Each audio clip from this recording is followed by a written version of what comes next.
Okay, staying on the topic of Ukraine, we're joined by Glenn Ignazio, military analyst and retired Air Force Special Operations Commander. Glenn, I want to get your reaction to what we saw Trump responding after the fact that Zelensky, in a social media post, is not ready for peace if America is involved. What does this mean for the likelihood of any agreement that we thought might be signed today? Yeah, well, definitely the agreements are on hold. And in all honesty, as what everybody saw in that press engagement is, yes, this has to be a whole different attitude and personality in this approach. And I think everything is on hold. Definitely, this was the wrong place. If you look at any kind of dignitary respect around the world, this is not the way you play it in front of the press. And I think people have got an understanding of what these attitudes are like.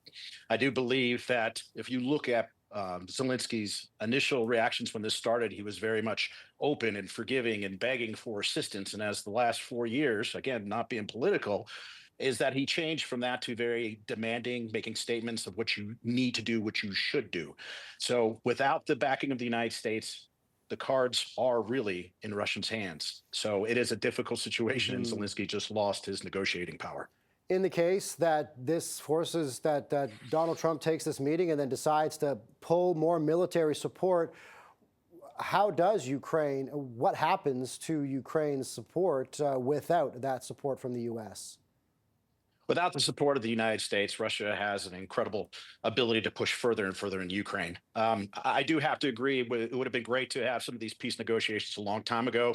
There was a great time that Ukraine had a lot more of their property, and it would have been great to do that. But that's not the case. That's the past. Mhm. But without U.S. support, knowing the troops on the ground, being there, having my teammates that are there right now, is look at the warriors, the ones that are fighting it, are going to fight regardless. Mhm. And why they want the support of the United States, they're going to continue to fight. Interesting enough, inside of Ukraine, the ones that are not fighting are the ones that are criticizing the U.S. position. It's a very interesting dynamic.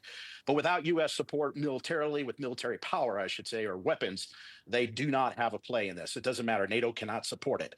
What I do foresee going on now is I believe there is going to be a threat that Trump will say, hey, I'm going to pull out of this. And that is only to scare the daylights out of everybody and to put Zelensky and his ego in check to be able to then have better negotiation. Remember, this is supposed to be a mediation. And if you've never seen a divorce mediation before, you just did on TV. Watching this, what is Russia thinking? As we heard from the Canadian Foreign Affairs Minister Melanie Joly saying Russia has no red lines. Where is Russia? How are they reacting ultimately? How do you think Putin is reacting watching all of this? Again, there's always the external political propaganda and then what's happening behind the scenes.